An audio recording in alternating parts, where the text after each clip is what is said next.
Well, hello everyone. We are back out here in Berea and we finally have the news that we have been waiting for since the day that Johnny Manziel was drafted. Who is the starting quarterback?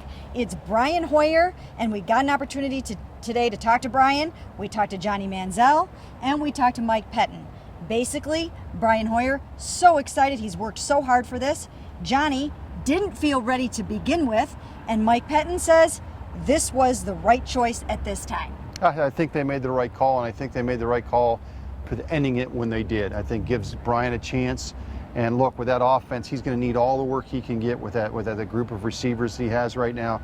Maybe get those guys all on the same page and get that offense going a little bit. So what was the deciding factor? I think when you look at it, really, Brian Hoyer established himself as a leader, as a hard worker, and he had a better command of the offense. I've been kind of saying this all day long, that Johnny Manziel, and he kind of confirmed that today, he really wasn't ready to step out there and be the leader of the Cleveland Browns. Not just because he didn't really have a handle yet on the playbook and on the offense. He's only played 2 years in college, but also because of the leadership and the off-the-field stuff.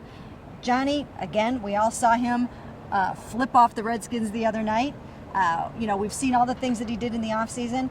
And this job takes a 24/7 commitment. You have got to go all guns blazing into that playbook and come out ready to go.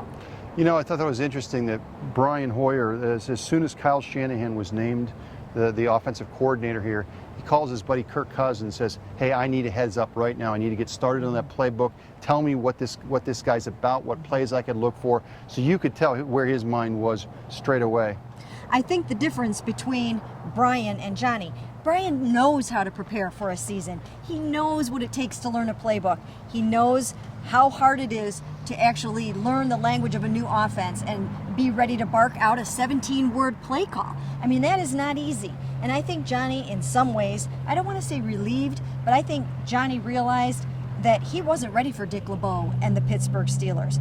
However, I did ask him, a couple of people asked him, would you do anything differently? If you had it to do all over again, would you maybe tone it down in the offseason a little bit, get in the playbook a little bit more? And once again, he said absolutely not. He wouldn't change a thing. He's not coming off that answer. I'll tell you what, and I'm writing this for a little bit later on cleveland.com.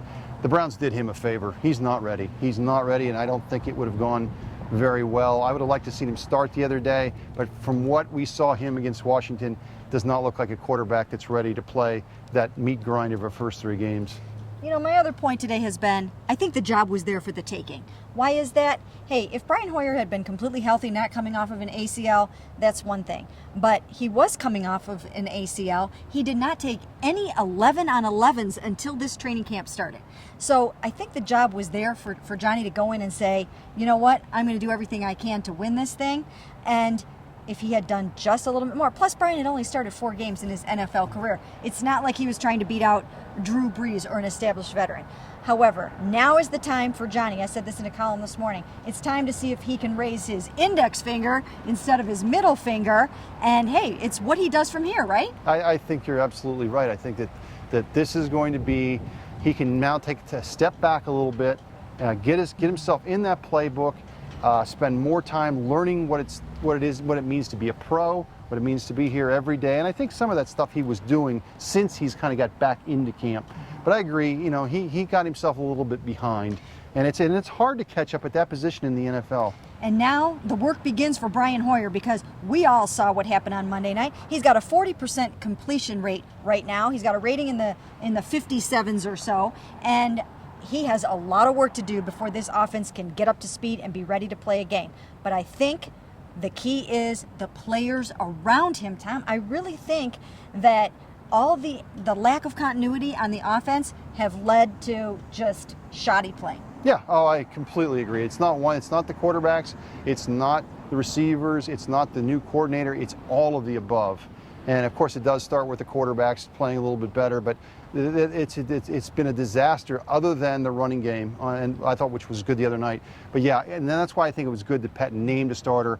Let's see them get going with Brian. He's a better quarterback than what he's shown so far. And now everyone can get behind him. They can establish some rhythm and some chemistry on that offense. Jordan Cameron, Brian Hoyer, and the guys. And we will take it from here and see how it goes. And that's it from Browns Camp in Berea.